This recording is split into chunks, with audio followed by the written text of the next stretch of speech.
Turkey has dismissed 350 police officers in the capital Ankara in the biggest shake-up since a corruption inquiry targeting government allies. Hours later, the top judiciary body said it would investigate alleged misconduct by officials overseeing the inquiry. The sons of 3 cabinet ministers were among more than 50 detained in raids last month. The government appears to be hitting back by sacking or reassigning hundreds of police, correspondents say. Prime Minister Recep Tayyip Erdogan recently accused the police and judiciary of a dirty plot to undermine his administration.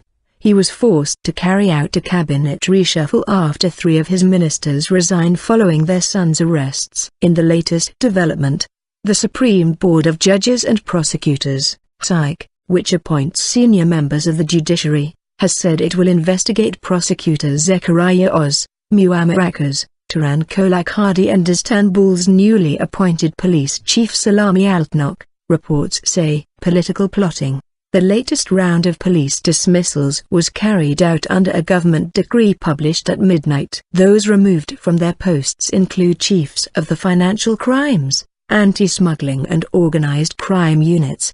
The private Dogan news agency reported many were reassigned to traffic or local duties. The move comes as the government is trying to contain the political fallout from the corruption inquiry. The mass arrests were carried out as part of an inquiry into alleged bribery involving public tenders, which included controversial building projects in Istanbul. Many believe the arrests and subsequent police dismissals reflect a feud within Turkey's ruling AK Party, between those who back Mr. Erdogan and supporters of Fethullah Gulen, an influential Islamic scholar living in self-imposed exile in the U.S. Members of Mr. Gulen's Hizmet movement are said to hold influential positions in institutions such as the police, the judiciary and the AK Party itself. For years, Mr. Gulen's loyalists, known as Gulenists, broadly lined up with Mr. Erdogan, sharing his belief of a greater role for Islam in Turkey's secular state, says the BBC's James Reynolds in Istanbul.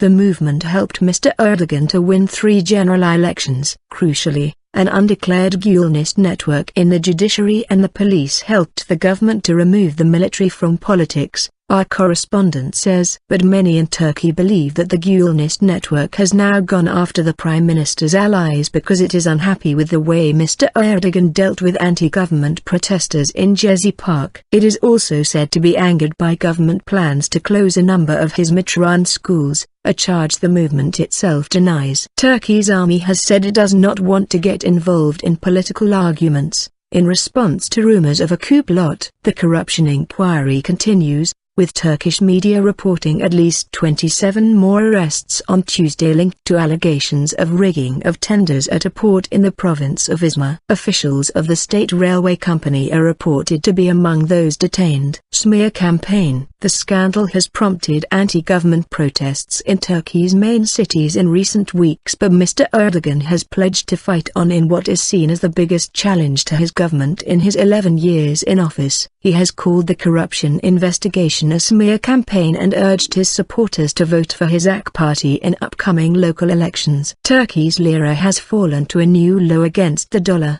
The European Union, which Turkey hopes to join, has urged Ankara to address the corruption allegations in an impartial manner. This summer, Turkey will vote for a new president. Over the past year, Mr. Erdogan has positioned himself as a potential candidate, but